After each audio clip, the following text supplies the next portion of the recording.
Glória a Deus. Meus amados, nós estamos estudando, como é do conhecimento dos irmãos, o livro do Apocalipse. Estamos no capítulo 6, estudando sobre a abertura dos 7 selos, apesar de que os 7 selos, eles não estão inseridos no capítulo 6. Os irmãos viram que nós lemos o capítulo todo, e no capítulo todo ele fala apenas de 6 selos abertos. Então tem mais um selo que será aberto, que nós vamos ver, né, que o Senhor mostrou a João, o selo sendo aberto, mas que está um pouco mais à frente. Antes de nós estudarmos sobre, ou pelo menos lermos sobre o 7º selo, nós temos aí um capítulo parentético, que é o capítulo de número 7, que depois nós estaremos estudando sobre isso. Nós mostramos aqui aos irmãos que com a abertura do primeiro selo, dar-se-á o início da grande tribulação. Isso significa, e nós deixamos aqui bem claro para os irmãos, que uma vez que a grande tribulação tenha o seu início, a igreja do Senhor Jesus Cristo, a noiva do Cordeiro, não mais estará aqui nesta terra. Então, com o início da grande tribulação, a igreja já estará gozando lá no céu, com Jesus. Amém, irmãos? E isso é muito importante a gente saber, e é muito importante nós termos guardado no nosso coração, porque esta é a nossa esperança, a volta gloriosa do Senhor Jesus Cristo. Nós não estamos esperando a grande tribulação, nós estamos aguardando a volta de nosso Senhor e Salvador Jesus Cristo. Eu estava esses dias, eu não me lembro se foi daqui de Barretos, do campo de Barretos, ou se foi de lá onde eu estive, alguém dizendo assim: eu queria estar aqui para ver esses carros sem motorista, para ver para ver tudo isso acontecendo. Eu não quero estar aqui não. Eu não quero estar vendo nada disso aqui. Eu quero estar vendo a face de Jesus. Amém? Adorando por toda a eternidade. Glória a Deus. Então, irmãos amados, nós vimos aí sobre o primeiro selo que foi aqui na visão. Ele foi aberto, né? E aí um cavalo branco. O João ouviu um dos 4 animais que dizia, como em voz de trovão, vem ver. E aí, versículo 2, e olhei e eis um cavalo branco, nós já falamos sobre isso. E o que estava sentado sobre ele tinha um arco, e foi-lhe dada uma coroa, e saiu vitorioso. E para vencer, mostramos aos irmãos que há algumas linhas teológicas que entendem que este cavalo branco e o personagem que aparece aqui, que não tem nome, é anônimo, que aparece aqui assentado sobre este cavalo branco, repito, algumas linhas teológicas, alguns teólogos entendem que este cavalo branco simboliza o cavalo no qual o Senhor Jesus virá. E que este personagem deste cavalo branco, do capítulo 6, eles entendem que é o Senhor Jesus. E nós deixamos claro aqui para os irmãos, de que este personagem não se trata da pessoa bendita e gloriosa de nosso Senhor e Salvador Jesus Cristo. Este personagem deste primeiro cavalo branco se refere à pessoa do anticristo. Mas na sequência, irmãos, no capítulo 3, depois nós vamos voltar, porque é impossível nós falarmos do anticristo, falarmos da grande tribulação, sem vermos o que vai ocorrer na abertura dos selos. que tudo isso aqui vai ocorrer no período da grande tribulação. Versículo 3. E havendo aberto o segundo selo, ouvi o segundo animal dizendo: vem e vê. E saiu outro cavalo, vermelho, e ao que estava sentado sobre ele, foi dado que tirasse a paz da terra, e que se matassem uns aos outros, e foi-lhe dada uma grande espada. Meus amados, este segundo cavalo, ou o segundo cavalo e o segundo cavaleiro, observe, meus amados irmãos, o que a Bíblia diz a respeito deste cavalo vermelho e deste personagem que estava sentado sobre ele, e o que foi lhe dado a fazer. A Bíblia diz aí que foi-lhe dado que tirasse a paz da terra. Deixa eu parar um pouquinho aqui com os irmãos. Os irmãos, nós estamos vivendo um período tão difícil na terra, um período de conflitos tão grandes em todas as partes do mundo, praticamente em todas as nações da terra. Hoje quase ninguém mais tem paz, por causa do que está ocorrendo, das coisas que estão acontecendo, da malignidade do coração do homem. Pessoas se matando uns aos outros, de forma tão banal, de forma tão corriqueira, sem nenhuma consciência que eu digo não é ato de loucura, não, sem procurar entender o verdadeiro sentido da vida. Quem é a pessoa que está sendo atingida, porque nós somos e fomos criados à imagem e à semelhança de Deus. E a gente fica, irmãos, perplexo diante dos noticiários, diante das coisas que a gente ouve falar, diante das coisas que a gente vê acontecer nas grandes cidades, nas grandes metrópoles, e por que não dizer onde moramos, embora em bem menor porcentagem, mas a gente de repente ouve aqui e ali alguém que matou o outro, alguém que tirou a vida, e tantas outras coisas, guerras, coisas que tiram a paz, coisas que deixam as pessoas aflitas, atribuladas, angustiadas, tristes, pesarosas, chorando. E aqui, irmãos amados, veja, se hoje nós sentimos este peso, sentimos e vivenciamos essas dificuldades, dá para os irmãos imaginarem como será no período da grande tribulação? Porque nós lemos aqui na terça-feira passada que a tribulação, as aflições que nós enfrentamos nos nossos dias,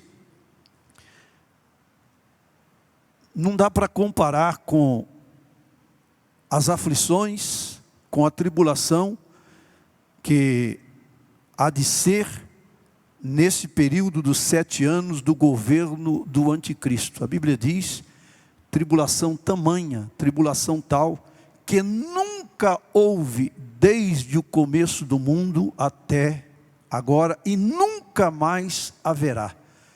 Então o que nós estamos passando agora não dá para comparar.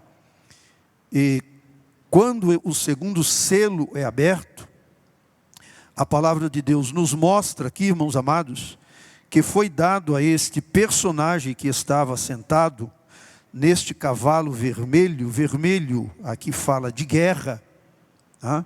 E a este personagem foi dado a ele que tirasse a paz da terra. Dá para o irmão imaginar o que será a terra toda sem paz? Hã? Dá para imaginar o que será a terra toda sem paz? E é exatamente isto e da forma como está escrito. Quando o anticristo estiver reinando aqui na terra, a paz será tirada da terra. Nós vamos estudar daqui a pouco que haverá um período de falsa paz. Mas, quando houver, irmãos amados, o rompimento da aliança dos judeus com o anticristo, esse mundo aqui vai virar uma bagunça. E eu disse aos irmãos, e eu espero que os irmãos entendam, mais uma vez, não é? É que enquanto isso aqui estiver acontecendo, a igreja estará em paz.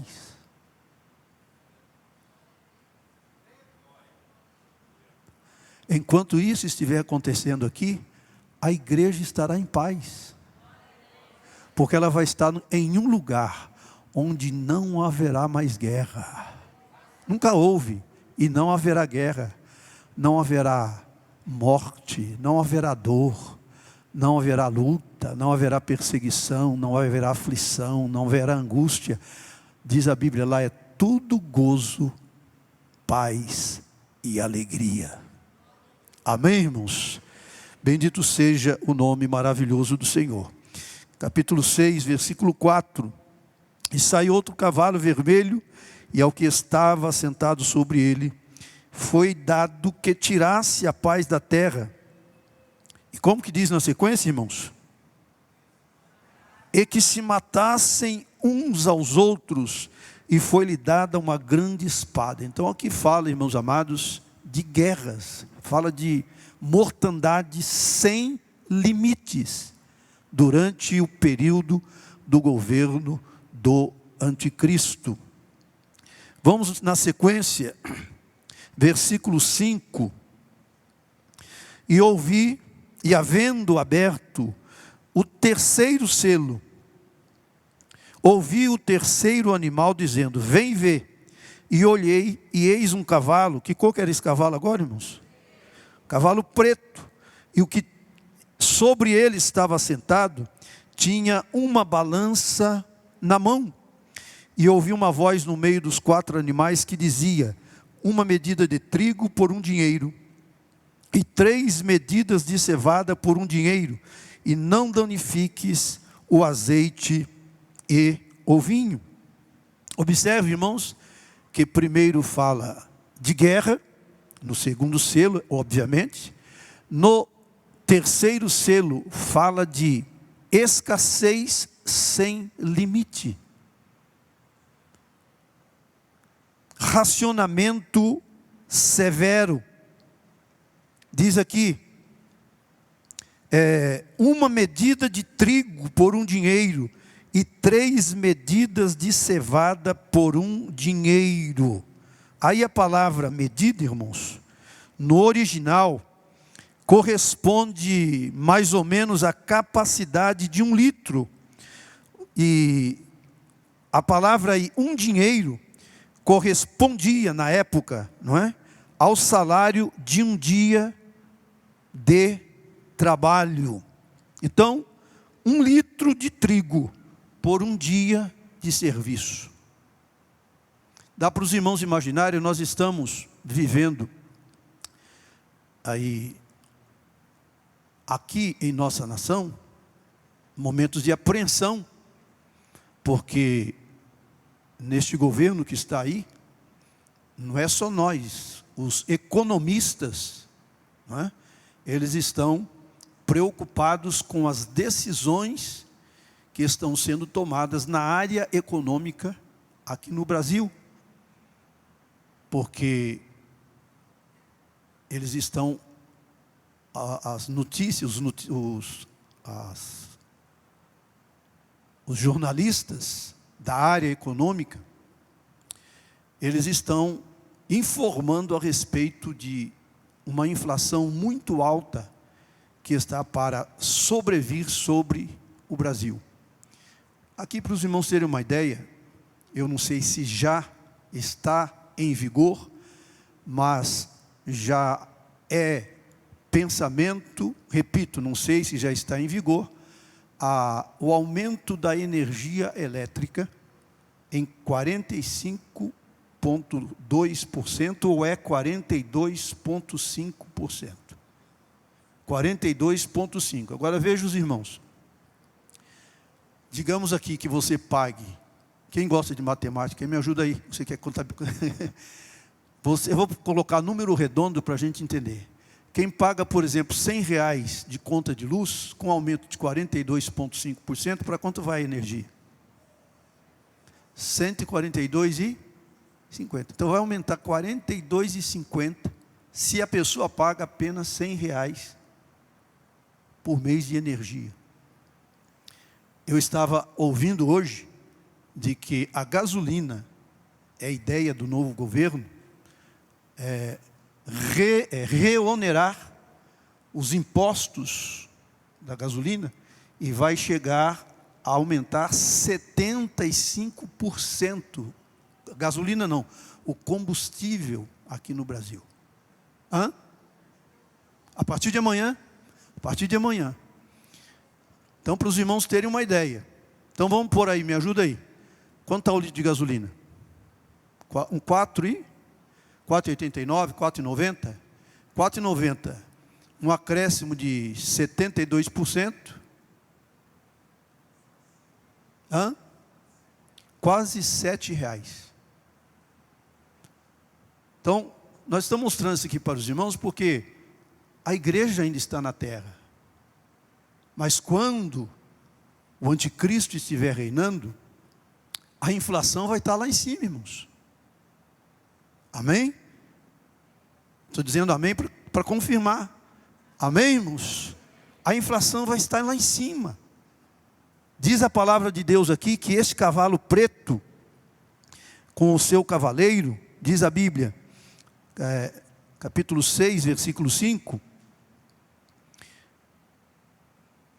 versículo 6, e ouvi uma voz no meio dos 4 animais que dizia, uma medida de trigo por um dinheiro, e 3 medidas de cevada por um dinheiro.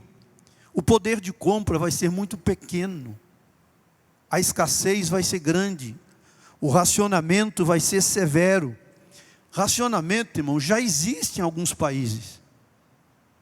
Para os irmãos terem uma ideia, alguns países socialistas, a pessoa ela tem que ter uma fichinha para ela ir ao mercado comprar racionado. Racionado.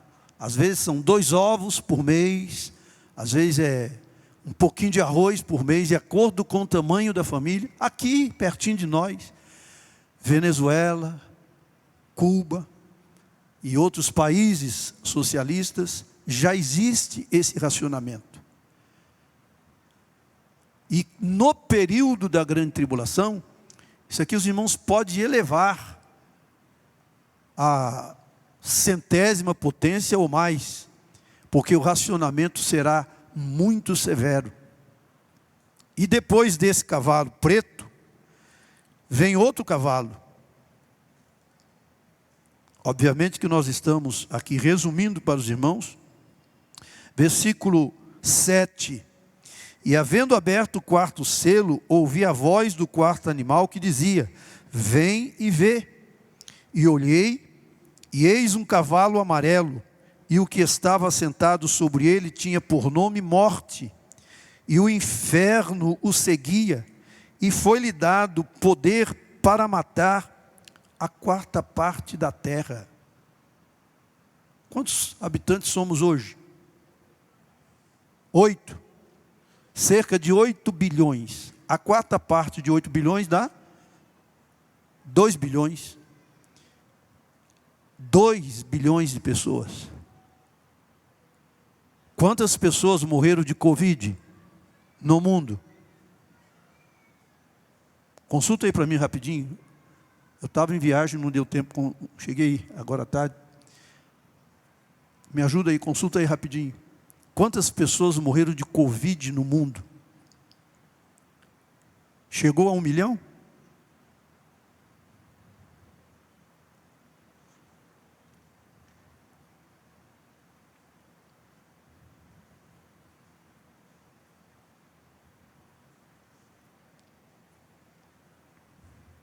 Hã?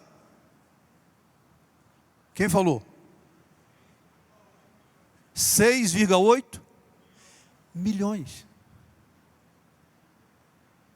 Vamos por aí, por média aí, ó.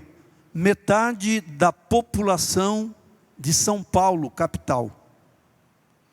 Então aqui falando hoje, em números de hoje, 8 bilhões de pessoas no mundo aproximadamente, foi dado a este cavaleiro do cavalo amarelo o poder de matar a 1/4 da terra, 2 bilhões de pessoas. Isso em pouco tempo, irmãos, no período da grande tribulação. E a maneira como essas pessoas serão mortas, diz aí, poder para matar a 1/4 da terra com espada, fala de guerra, pessoas que estarão morrendo através de batalhas, de guerras. E, obviamente, irmãos, que havendo guerra, o que vem? A fome. A fome vem na sequência. É o que está acontecendo na Ucrânia, por exemplo. A fome vem na sequência. É o que sempre aconteceu quando, em todos os países, vítimas de guerra. Vem a fome na sequência. E, vindo a guerra, vindo a fome, o que vem na sequência? Hã? Não entendi. Peste. Sim, pestes, através. Vem pestes, pestes no plural. Eu disse aos irmãos a respeito do Covid, 6,5 milhões de pessoas. 6 milhões, Bruno? 6,5 milhões de pessoas mortas por causa de uma peste. Por causa de um vírus. E aqui a Bíblia está falando a respeito disso. Não está falando a respeito do Covid, está falando a respeito de peste. Jesus já falou sobre isso, já tinha falado sobre isso, lá no capítulo 24 de São Mateus. E aqui, a palavra de Deus está mostrando, com pestes e com as feras da terra. Nós estamos mostrando isso aqui para os irmãos, porque está na Bíblia, que é para nós entendermos, irmãos amados, o que é que vai acontecer durante o período da grande tribulação. E isso aqui serve para quê? Para nós abrirmos os nossos olhos, para nós levantarmos os nossos olhos, como está escrito na Bíblia, levantai os vossos olhos, porque a vossa redenção está próxima.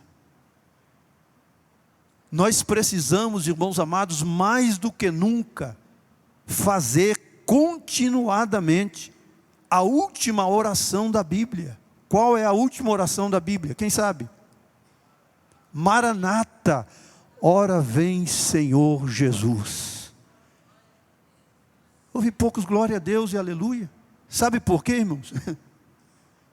Porque nós estamos tão apegados às coisas aqui da terra, que nós não nos esquecemos que o nosso lugar não é aqui. Nós estamos no mundo, mas nós não somos do mundo. Você está em Barretos, mas você não é de Barretos. Você pode até ter nascido em Barretos e está morando em Barretos, mas se você é crente em Jesus Cristo, lavado e remido no sangue que Jesus verteu na cruz do Calvário, você está apenas morando aqui, você não é daqui. Você é cidadão dos céus. E a nossa mente, o nosso coração, o nosso pensamento, ele deve estar voltado para o céu, voltado para as coisas que são de cima. Nós já ressuscitamos com Cristo, amém, irmãos? Se pois já ressuscitaste com Cristo, pensai nas coisas que são de cima e não nas que são da terra. Então, eu vou repetir, diuturnamente nós devemos e precisamos estar orando a última oração da Bíblia. Qual que é a última oração da Bíblia, irmãos? Maranata, ora vem Senhor Jesus. Esta é a esperança da igreja. Glória seja dada ao maravilhoso nome do Senhor nosso Deus para sempre. Então, meus amados e queridos irmãos, vamos prosseguir aqui. Nós já estamos 15 para as 9, mas vamos aqui.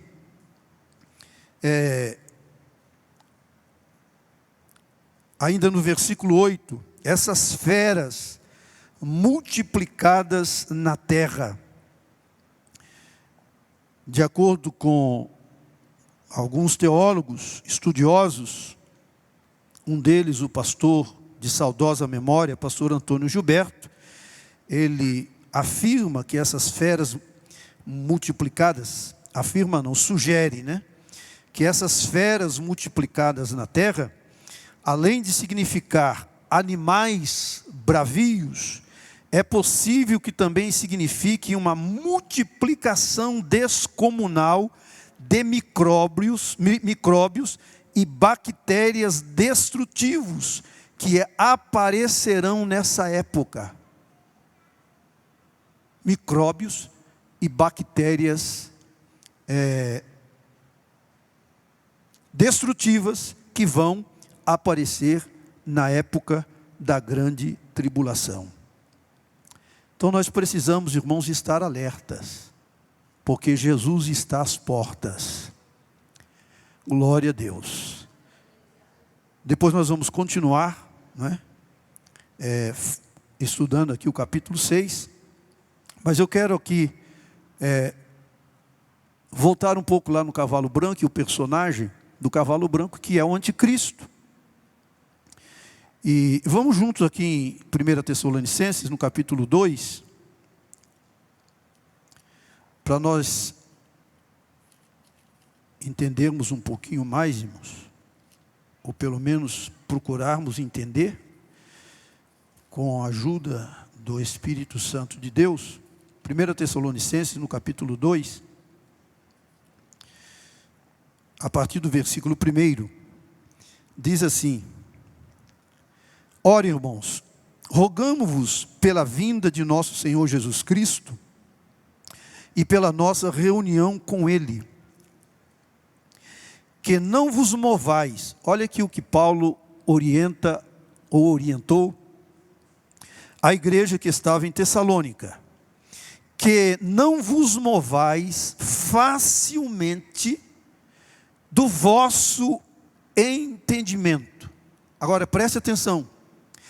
Nem vos perturbeis, quer por espírito, quer por palavra, quer por epístola, como de nós, como se, o que, irmãos? O dia de Cristo. Aqui na minha tradução, esse dia de Cristo está com letra maiúscula. Tem alguém mais com a Bíblia aberta aí que está com letra maiúscula, a expressão dia de Cristo? Levante a mão quem tem a expressão dia de Cristo. Nós falamos aqui para os irmãos, terça-feira passada, o que significa esse dia de Cristo. O que significa esse dia de Cristo? Então muitos crentes da igreja de Tessalônica estavam entendendo que esse dia de Cristo se referia à primeira fase da segunda vinda de Cristo. Sobre a primeira fase da segunda vinda de Cristo, o apóstolo Paulo escreveu a primeira carta, ou deixou claro na primeira carta. Coloca aí para nós, por favor. Primeira carta de Paulo, capítulo 4, a partir do versículo 12, ou é o 13. E é exatamente por isso que ele escreveu a segunda carta, para tirar esta dúvida dos irmãos. Na primeira carta, capítulo 4, primeira carta de Tessalonicenses, aos Tessalonicenses, capítulo 4, versículos 13 ao 16. Isso. Não quero, porém, irmãos, que sejais ignorantes acerca de quem? Vamos juntos, irmãos? Culto de ensino. Não quero, porém, irmãos, que sejais ignorantes acerca dos quê? Quem são os que já dormem? Aqueles que morreram, que partiram para a eternidade com Cristo. Que não sejais ignorantes acerca dos que já dormem, para que não vos entristeçais como os demais. Não é para não entristecer, é para não nos entristecermos como os demais, que não têm esperança, porque para eles morreu, acabou. Volta lá, no 13. Como os demais que não têm esperança. Aí vamos lá, obrigado. Porque se cremos, quem crê que Jesus ressuscitou? Quem crê? Se cremos que Jesus morreu e ressuscitou, assim também aos que em Jesus dormem, os que morreram em Cristo, salvos, aos que em Jesus dormem, o que vai acontecer? Deus os tornará a trazer com Ele. Ou seja, o que está dizendo aí? Que eles vão ressuscitar. Prossiga. Dizemos-vos, pois, isso pela palavra do Senhor, que nós, os que ficarmos vivos, para quê?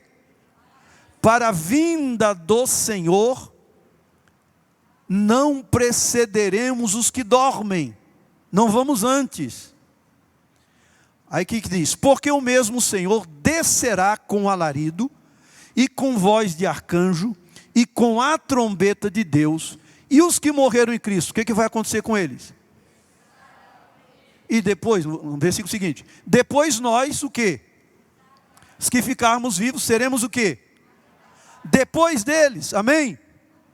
Não, juntamente com eles, vai ser simultâneo, amém, irmãos? No momento em que eles ressuscitarem, a igreja, os que estiverem vivos, serão arrebatados, juntamente com eles nas nuvens, para fazer o quê? A encontrar o Senhor nos ares, e assim, estaremos sempre com o Senhor. Aí o versículo 16 é mais gostoso ainda, porque o versículo 16, é o 4,16 aí? O 17, 18, desculpa, o 18. O 18 é mais gostoso ainda, o que diz aí?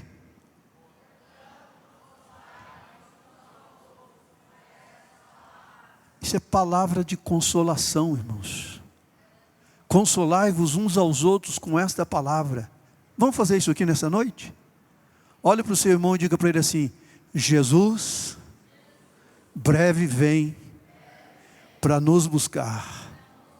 Glória a Deus, glorifique o nome de Jesus. Mantenha a sua esperança viva. Então aqui Paulo está falando, irmãos, da aparição de Jesus nas nuvens. Quando os crentes que dormiram em Cristo ressuscitarão, e os que estiverem vivos na vinda do Senhor serão arrebatados para encontrar o Senhor nos ares, para estar para sempre com o Senhor. Aqui na segunda carta, vamos ler de novo, versículo 2 do capítulo 2 da segunda carta. Que não vos movais facilmente do vosso entendimento, nem vos perturbeis, quer por espírito, quer por palavra, quer por epístolas, como de nós, como se o dia de Cristo, não esse dia da volta de Jesus nas nuvens, mas o dia de Cristo, o dia que Ele virá em glória, que todo olho o verá, como está em Apocalipse 1:7, que é a segunda fase da segunda vinda de Jesus. Porque a primeira fase da segunda vinda de Jesus dar-se-á, acontecerá antes da grande tribulação. É por isso que a igreja não vai passar pela grande tribulação. Amém, irmãos? Então vai acontecer antes da grande tribulação. Aí, o dia de Cristo, a segunda fase da segunda vinda de Cristo, vai acontecer quando? no final dos 7 anos, no final da grande tribulação, que é o dia, volta só um pouquinho, Apocalipse 6, o último versículo do capítulo 6, de Apocalipse. Porque é vindo o quê? O grande dia é o dia da ira, de Deus e do Cordeiro. E quem poderá subsistir? Mas nós mostramos aqui para os irmãos, em 1 Tessalonicenses 9:10, 1, 9, 10, mostramos aqui para os irmãos, só para reiterar, que diz assim, porque eles mesmos anunciam de nós qual entrada que tivemos para convosco, e como dos ídolos vos converteste a Deus, para servir o Deus vivo e verdadeiro, e esperar de onde? Quem? A quem ressuscitou dentre os mortos, a saber, quem é Ele? O que vai acontecer? Que nos livra da ira futura. Quantos podem glorificar o nome do Senhor? Então, esse dia da ira não é para nós. Esse dia da ira não é para a igreja. Esse dia da ira aqui da segunda carta de Paulo aos Tessalonicenses é para aqueles que ficarem aqui na terra. Amém, irmãos? Vamos lá então. Como se o dia de Cristo estivesse já perto. Ninguém, olha aqui, que Paulo diz, ninguém de maneira alguma vos engane, porque não será assim sem que antes venha o quê? E me ajuda aí, irmão, estou em 2 Tessalonicenses 2 e 3. Ninguém de maneira alguma vos engane, porque não será assim sem que antes venha o quê? A apostasia, e se manifeste quem? O homem do pecado, o filho da perdição, o qual se opõe e se levanta contra tudo que se chama Deus ou se adora, de sorte que se assentará como Deus no templo de Deus, querendo parecer Deus. Não vos lembrais de que estas coisas vos dizia quando ainda estava convosco? E agora vós bem sabeis o que o detém, para que a seu próprio tempo seja manifestado. Porque já o mistério da injustiça opera, já desde os dias de Paulo. E o pastor Antônio Gilberto diz, desde o início do mundo, o mistério da injustiça opera. Só que no período da grande tribulação vai ser de forma muito clara. Porque a igreja sairá da terra. Quem é que está preservando, irmãos, os habitantes do mundo? Quem é que está preservando os habitantes do mundo? A igreja. Por quê? O que é que conserva? Um dos temperos que conserva, que não pode faltar na cozinha: sal. E o que a igreja é na terra? Vós sois sal da terra. Vós sois? Vós sois? Vós sois? Olha para o seu irmão e diga para ele, nós somos o sal da terra. Então escute, nós estamos temperando essa terra. O que significa isso, pastor? Quando a igreja for arrebatada, vai aparecer a podridão em todos os aspectos neste mundo. Quando aparecer o homem do pecado, diz aqui, então será revelado o iníquo, a quem o Senhor desfará pelo assopro da sua boca e aniquilará pelo esplendor da sua vinda. A esse cuja vinda é segundo a eficácia de Satanás, com todo poder e sinais e prodígios de mentira. Isso aqui vai acontecer, irmãos, no período da grande tribulação. Nós estamos estudando Apocalipse, depois nós vamos mostrar aos irmãos. E com todo engano da injustiça para os que perecem, porque não receberam o amor da verdade para se salvarem. E por isso Deus lhe enviará a operação do erro, para que creiam a mentira, para que sejam julgados todos os que não creram a verdade, antes tiveram prazer na iniquidade. Quantos podem glorificar o nome do Senhor pela leitura e esta explanação panorâmica a respeito do homem do pecado? Era ele quem vai estar governando durante o período da grande tribulação. Mas ele não aparecerá, escute, irmãos, ninguém de maneira vos engane. Tem muita gente acompanhando escatologia pela internet. Então cuidado com o que você está comendo. Cuidado com o que você está ouvindo. Cuidado com quem está ministrando. Porque tem muitos que estão por aí ensinando coisas da sua cabeça, que não estão de acordo com o contexto bíblico. Então não acontecerá a aparição, escute, irmãos, a aparição do homem do pecado, do anticristo, não acontecerá enquanto a igreja estiver na terra. É possível que ele já esteja por aí? É possível. Por quê? Porque Jesus disse, do dia e da hora ninguém sabe. Ninguém sabe quando vai acontecer a vinda de Jesus.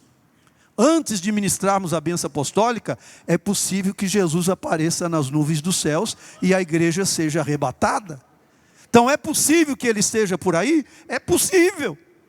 Mas ele não será revelado, ele não aparecerá enquanto a igreja estiver aqui na terra. E outra, nós não estamos aguardando a chegada do anticristo. A igreja está aguardando a volta de Jesus Cristo. Aleluia. E é em Jesus que deve estar o nosso pensamento, é olhando para Jesus, é pensando nas coisas que são de cima e não das que são da terra. Amém, irmãos? Que o Senhor nos ajude. Que o Senhor ajude a cada irmão que está aqui nesta noite, a cada irmã, a cada adolescente, a cada criança, a cada moço, a cada moça que está aqui nesta noite. Você que estará ouvindo esta mensagem através da rede social do YouTube, que Deus te ajude a você perseverar nos caminhos do Senhor, mesmo que seja se arrastando, mas não abandone Jesus por nada. Fique firme com Jesus, para todos juntos subirmos ao encontro do Senhor nas nuvens, para estarmos para sempre com Ele. Que Deus nos abençoe em nome de Jesus. Amém?